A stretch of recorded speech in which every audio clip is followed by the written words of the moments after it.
Il était une fois un roi et une reine qui avaient 11 fils et une fille. Les garçons s'entendaient à merveille et tous adoraient leur petite sœur, Élisa. Ils vécurent ensemble très heureux jusqu'à la mort de leur chère mère. Bientôt, leur père se remaria avec une méchante femme, et c'est alors que leurs malheurs commencèrent.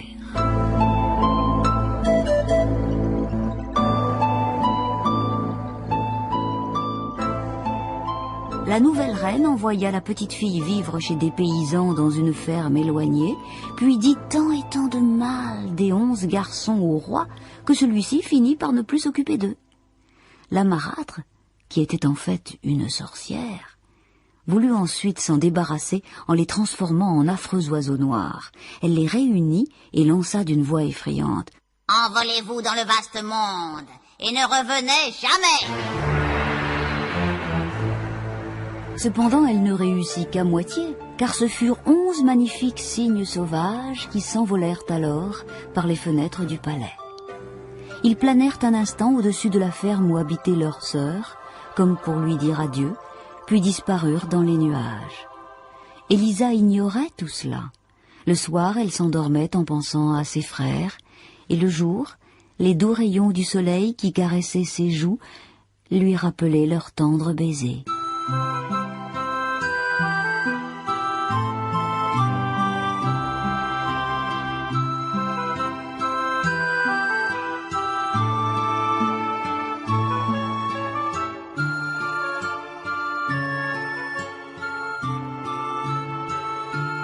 Les années passèrent et Élisa devint la plus merveilleuse des jeunes filles.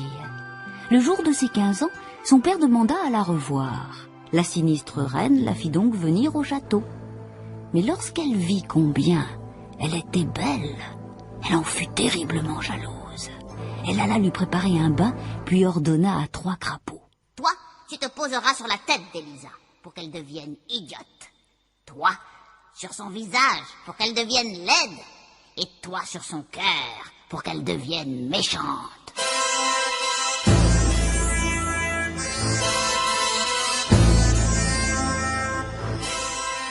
Chacun des crapauds vint se poser où il devait. Cependant, quand la jeune fille sortit du bain, il ne restait que 3 coquelicots flottant à la surface. Élisa, elle, n'avait nullement changé. Elle était trop innocente et trop pure pour que la magie eût quelque pouvoir sur elle. Pour l'enlaidir, la marâtre, furieuse, lui barbouilla la peau avec du charbon, puis lui emmêla les cheveux, si bien que le roi lui-même ne reconnut pas sa fille, et la chassa du palais.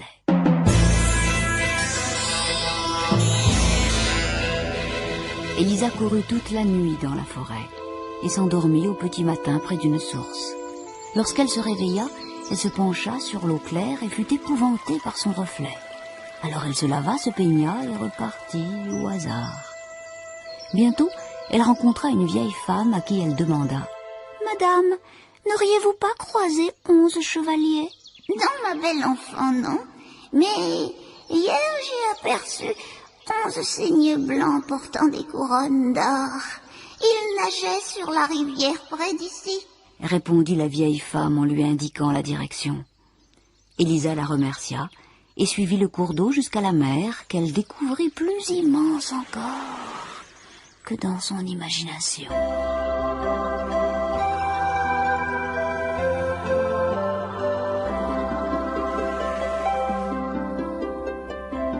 Sur les galets de la plage, elle trouva 11 plumes blanches. Elle en fit un bouquet qu'elle caressa de ses lèvres et sentit des gouttes d'eau. Était-ce la rosée ou ses larmes? Elle murmura: « Même si cela devait me coûter la vie, je vous retrouverai. » Au soir, elle vit des cygnes voler majestueusement et se poser non loin d'elle. La petite les compta: 9, 10, 11.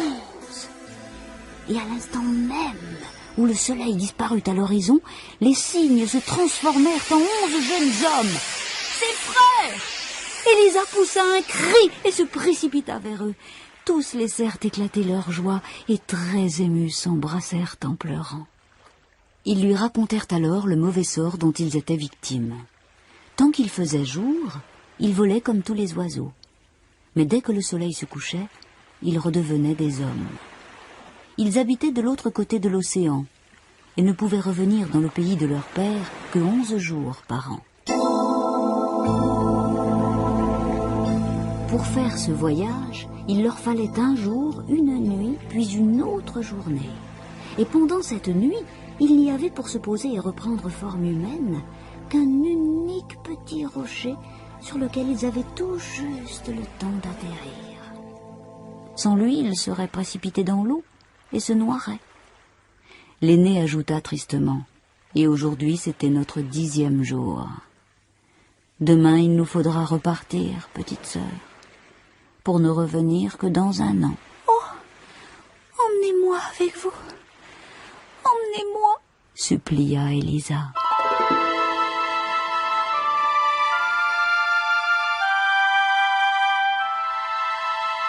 Ses frères n'eurent pas le courage de l'abandonner. Ils passèrent toute la nuit à fabriquer avec des roseaux un filet dans lequel elle put s'étendre. Au petit matin, redevenus des cygnes, ils saisirent le filet avec leur bec et s'envolèrent en emportant leur petite sœur encore endormie.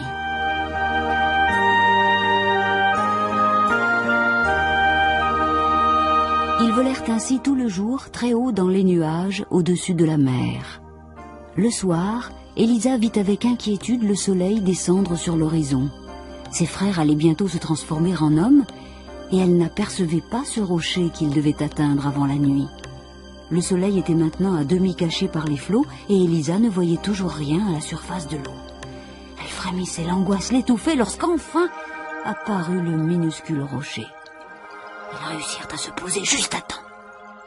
Sains et saufs, mais épuisés, ils s'endormirent presque aussitôt, serrés les uns contre les autres.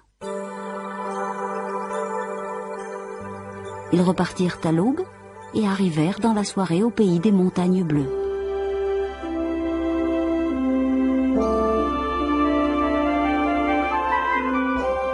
Et là, sur un doux tapis de mousse, à l'entrée d'une grotte où ses frères l'avaient installée, Élisa fit un rêve étrange. Une fée qui ressemblait à la vieille femme de la forêt lui disait « Tu peux sauver tes frères, petite, si tu as assez de courage pour faire ce que je vais te dire. Tu devras cueillir des orties qui te brûleront les doigts, les écraser ensuite de tes pieds nus. Tu obtiendras du lin que tu tisseras, dans lequel tu tailleras 11 chemises. Tu jetteras ces chemises sur tes frères, et lorsqu'elles les toucheront, le mauvais sort les quittera. Mais attention, tu ne dois pas prononcer un seul mot durant tout ce temps, car alors tes frères ne pourront plus jamais être sauvés. Plus jamais. Courage, petite Élisa, courage. » À son réveil, elle trouva une ortie à côté d'elle, puis plein d'autres près de la grotte. Elle lui brûlait cruellement les doigts, cependant elle les arracha toutes et se mit aussitôt à l'ouvrage en remerciant le ciel de lui avoir donné le moyen de sauver ses frères. Le soir, quand ils rentrèrent, ceux-ci furent inquiets de la trouver muette, mais ils comprirent en voyant ses mains toutes meurtries qu'elle souffrait en silence pour eux. Le plus jeune pleura, et à l'endroit où les larmes tombaient, les cloques cuisantes disparaissaient.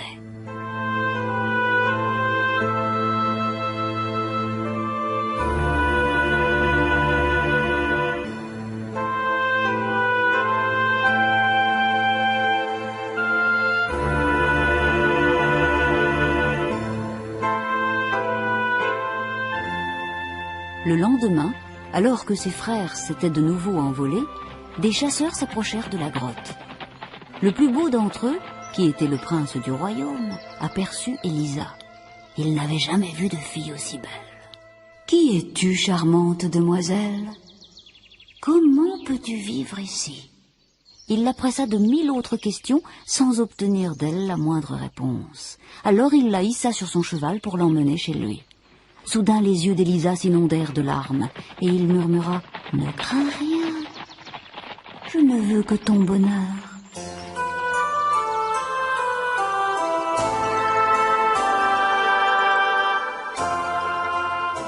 Dès son arrivée au château, on l'habilla somptueusement. Le jeune homme, fasciné par sa beauté et séduit par sa modestie, la demanda en mariage le jour même. Élisa ne disait toujours rien, et son regard resta noyé de chagrin jusqu'au moment où il ouvrit la porte d'une chambre et lui montra ce qu'il avait fait transporter là. Élisa fut stupéfaite de découvrir alors son ballot de lin et la première chemise qu'elle avait confectionnée et laissée dans sa grotte.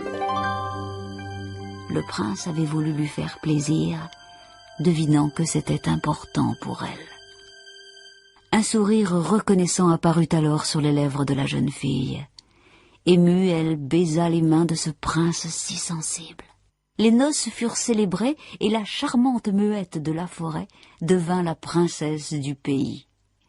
Elle aima son mari chaque jour davantage, mais la nuit, elle se glissait hors du lit pour continuer à tisser et coudre les chemises de ses frères. Hélas, le lin vint à manquer, et elle dut sortir en cachette pour aller cueillir des orties là où elles poussaient, au cimetière.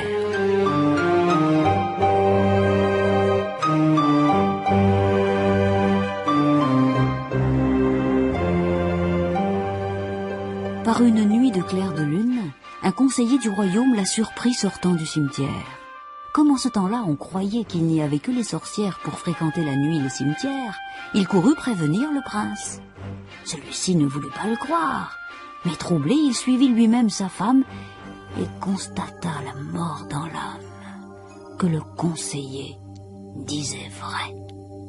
Et comme en ce temps-là, c'était le peuple qui jugeait les sorcières, le prince fut obligé de laisser faire. Au grand désespoir de son cher époux, la malheureuse fut condamnée à être brûlée vive. Jetée en prison sans avoir pu dire un mot pour se défendre, Élisa, en attendant l'heure de sa mort, ne pensait qu'à achever les 11 chemises. Et jusque dans la charrette qui la conduisait au bûcher, elle cousait. Elle cousait la dernière, qu'elle tenait absolument à terminer.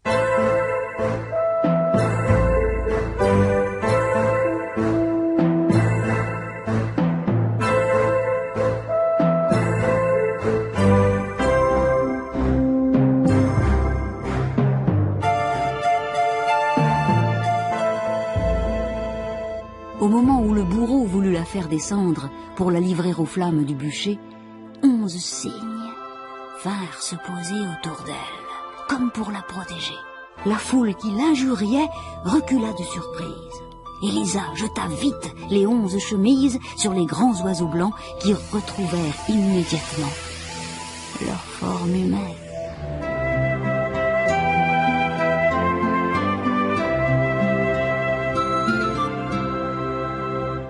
Les 11 frères racontèrent alors toute l'histoire. Le prince en pleurant demanda pardon à Élisa, qui put enfin parler, et enfin lui avouer ses tendres sentiments. Le retour au château fut grandiose. La foule en délire acclamait les époux et les 11 frères, tous au comble du bonheur. Cependant, Élisa n'avait pas tout à fait fini la dernière chemise. Il y manquait un point. Aussi, sur l'épaule du plus jeune frère, on pouvait voir une toute petite plume blanche que le vent faisait frémir, et elle lui resta pour la vie en souvenir.